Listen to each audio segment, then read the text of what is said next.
हमने last 2 video में पढ़ा था हिंदी साहित्य इतिहास का लेखन। हिंदी साहित्य इतिहास किस प्रकार का था, हमने पूरे इतिहास के बारे में पढ़ा। अब उससे रिलेटेड कुछ प्रैक्टिस क्वेश्चंस हैं। इस वीडियो में उससे रिलेटेड कुछ प्रैक्टिस क्वेश्चंस करेंगे। अब फर्स्ट क्वेश्चन आता है 84 वैष्णवों की वार्ता किसकी रचना है। सबसे पहले पेज पे सबसे पहला ही पढ़ा था 84 वैष्णवों की वार्ता किसकी रचना है। अब इसके ऑप्शन दे रखे हैं गोस्वामी तुलसीदास, नंददास, नाभादास, गोस्वामी गोकुलनाथ।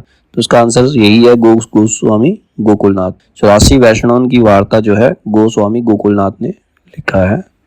फिर सेकंड क्वेश्चन आता है हिंदी साहित्य के इतिहास लेखकों का काल क्रमानुसार सही क्रम क्या है।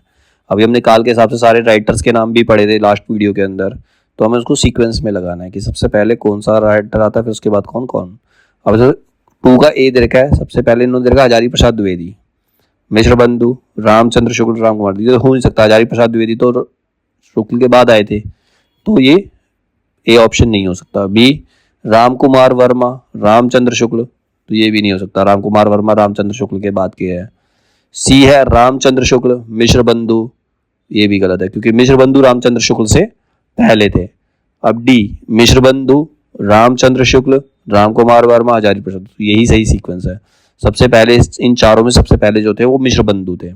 अगर वीडियो को ध्यान से पढ़ेंगे, ध्यान से सुनेंगे, ध्यान से देखेंगे तो आपको पता चलेगा कि सबसे पहले मिश्र बंधु थे, उसके बाद रामचंद्र शुक्ल, फिर राम कुमार वर्मा, हजारी प्रसाद। तो सही सीक्वेंस यही है। तो क्वेश्चन नंबर 2 का आंसर है डी। थर्ड है मिश्र बंधुओं में कौन नहीं है। ये भी हमने लास्ट वीडियो में पढ़ा था कि कौन कौन थे। सबसे पहले हम देखेंगे कौन कौन थे। 3 भाई थे, वो 3 भाई कौन कौन थे।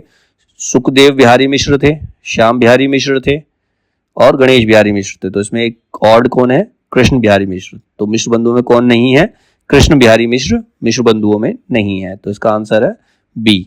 थर्ड का आंसर बी, कृष्ण बिहारी मिश्र।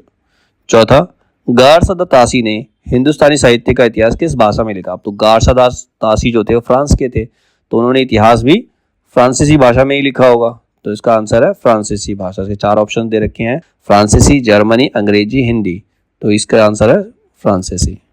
क्वेश्चन नंबर 5 निम्नलिखित इतिहास ग्रंथों का काल क्रमानुसार सही क्रम क्या है। अब इसमें ए दे रखा है हिंदी साहित्य का आलोचनात्मक इतिहास, हिंदी साहित्य की भूमिका, हिंदी साहित्य का इतिहास, मिश्र बंधु विनोद। अब मिश्र बंधु विनोद लास्ट में दे रखा है, तो मिश्र बंधु अगर पहले थे तो मिश्र बंधु विनोद सबसे पहले होना चाहिए। तो सबसे पहले मिश्र बंधु विनोद कौन से ऑप्शन के अंदर है, डी के अंदर है। तो उसका सही आंसर भी डी ही होगा। सबसे पहला जो ग्रंथ है वो मिश्र बंधु विनोद, फिर हिंदी साहित्य का इतिहास, हिंदी साहित्य का आलोचनात्मक इतिहास, फिर हिंदी साहित्य की भूमिका। अब है क्वेश्चन नंबर 6 निम्नलिखित रचनाओं को रचनाकारों के साथ सुमेलित किया। एक तरफ रचनाएं दे रखी है, एक तरफ रचनाकार दे रखे हैं। हमें बताना है कौन सी रचना किस रचनाकार की है। तो जरूरी नहीं तुम्हें चारों पता हो, तो पढ़ के देखो। हिंदी साहित्य की भूमिका, हिंदी साहित्य की भूमिका हजारी प्रसाद द्विवेदी ने लिखी है, ठीक है। तो ए का 2 हो गया, ए का 2 हो गया। हिंदी साहित्य का आलोचनात्मक इतिहास, हिंदी साहित्य का आलोचनात्मक इतिहास लिखा था राम कुमार वर्मा ने, ये भी हमने पढ़ा है इसमें। तो अब हम देखेंगे ऑप्शन के अंदर क्या दे रखा है।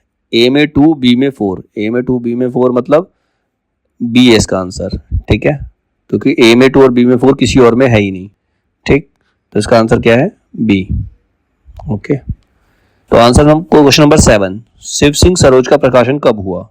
ये भी हमने पढ़ा था। शिव सिंह सरोज का प्रकाशन शिव सिंह सेंगर ने करवाया था, 1883 में हुआ था इसका प्रकाशन। इसका आंसर है 1883। क्वेश्चन नंबर 8 मलिक मोहम्मद जायसी की प्रेम कविता हिंदी साहित्य के इतिहास का काल विभाजन और नामकरण करते हुए उपयुक्त नामकरण किस साहित्यकार ने सुझाया।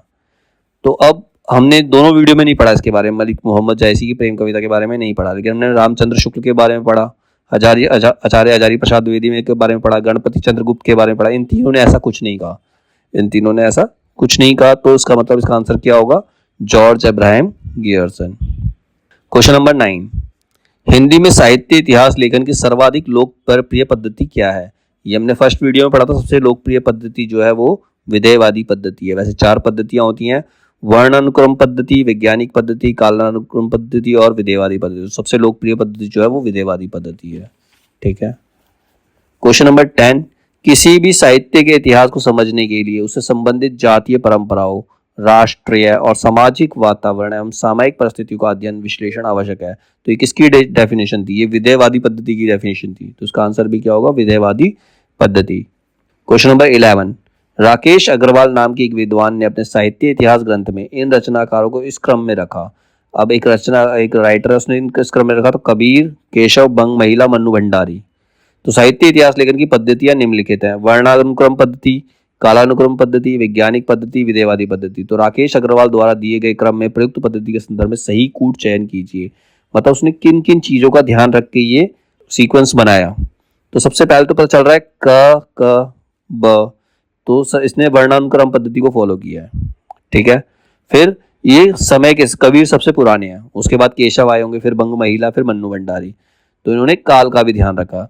इसके अलावा इसमें कोई और विशेषता है नहीं।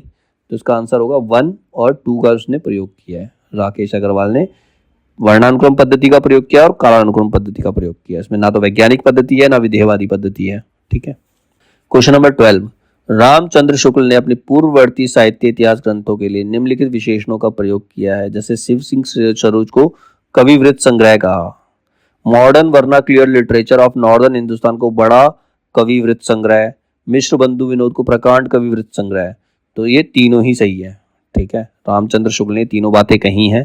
तो इसका आंसर होगा 1, 2, 3। ठीक है।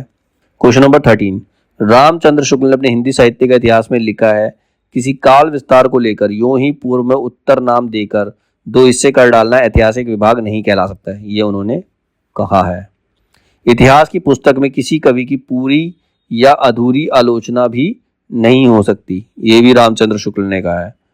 रीतिकाल की कवियों के परिचयात्मक विवरण मैंने प्राय शिव सिंह सरोज से ही लिए हैं। ये उन्होंने नहीं कहा।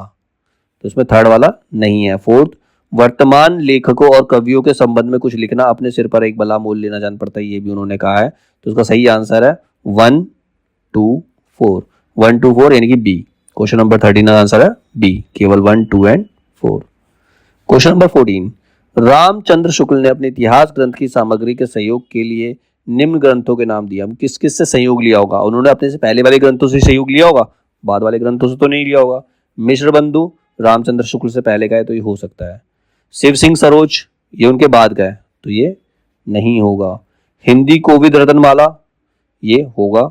कविता कौमुदी ये भी है, और ब्रज माधुरी सार ये भी है। हिंदी काव्यधारा नहीं है। तो इसका आंसर है 1, 3, 4 और 6। 1, 3, 4, 6 मतलब सी। इसका आंसर क्या है? सी।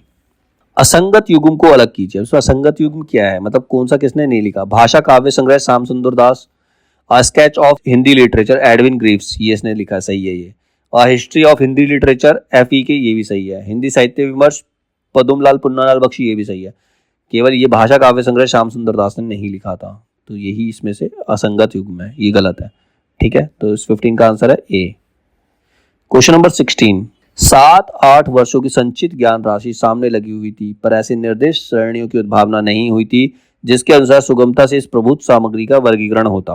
भिन्न भिन्न शाखाओं के हजारों कवियों की केवल कालक्रम से गुत्थी उपयुक्त वृत्तमालाएं साहित्य के इतिहास के अध्ययन में कहाँ तक सहायता पहुंचा सकती थी? सारे रचना काल को केवल आदि, मध्य, पूर्व, उत्तर इत्यादि खंडों में आंख मूंद कर बांट देना, ये भी ना देखना कि किस खंड के भीतर क्या आता है क्या नहीं, किस वृत्त संग्रह को इतिहास नहीं बना सकता। तो साहित्य इतिहास लेखन के संबंध में उपयुक्त बातें किस आलोचक ने कही? तो ये सारी बातें रामचंद्र शुक्ल ने कही है। इसका आंसर है रामचंद्र शुक्ल।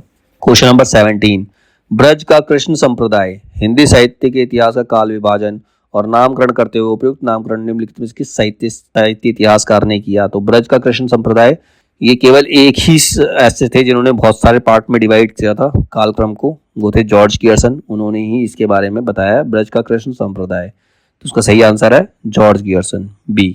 क्वेश्चन नंबर 18, हिंदी के विधेयवादी साहित्य इतिहास के आदम प्रवर्तक शुक्ल जी नहीं प्रत्युत गियर्सन है। ये भी हमने लास्ट वीडियो के अंदर पढ़ा, उसकी लास्ट लाइन है, ऐसा कहा था नलिन विलोचन शर्मा ने। तो उसका सही आंसर है नलिन विलोचन शर्मा।